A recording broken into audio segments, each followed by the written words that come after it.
3ஆம் நிலை. இயேசு முதல் முறையாக கீழே விழுகிறார்.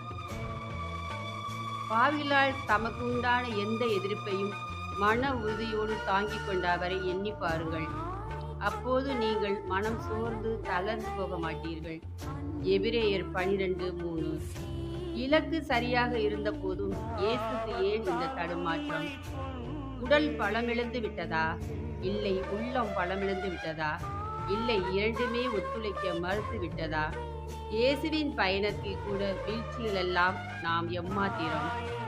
உடல் பலமிக்கலாம், ஆனால் உள்ளம் பலமிக்கலாமா? அன்பு மகனே, மகளே, உன் வாழ்வில் தடுமாற்றமா? தோல்வியா?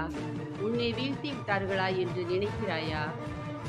வாழ்ந்து என்னை புண்ணியம் என்று நினைக்கிறாயா? உன் கண்ணீரை துடைத்துக்கொள்.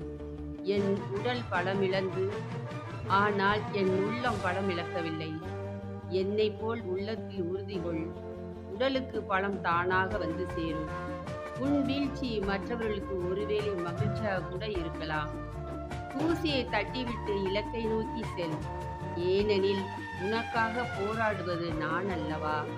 உன் தோல்வியும் வீழ்ச்சியும் உன் நம்பிக்கையை குறைத்து புண்ணிய வாழ்வினை தடை செய்யாது என்ற மன உறுதியுடன் என்னுடன் வா.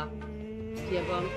அன்பு இயேசுவே, வாழ்வின் தடுமாற்றத்தை புரிந்து கொண்டு உம்மை போல் திடம் கொண்டு உம் விருப்பப்படி எழுந்து நடக்க அருள் தாரும். ஆமென்.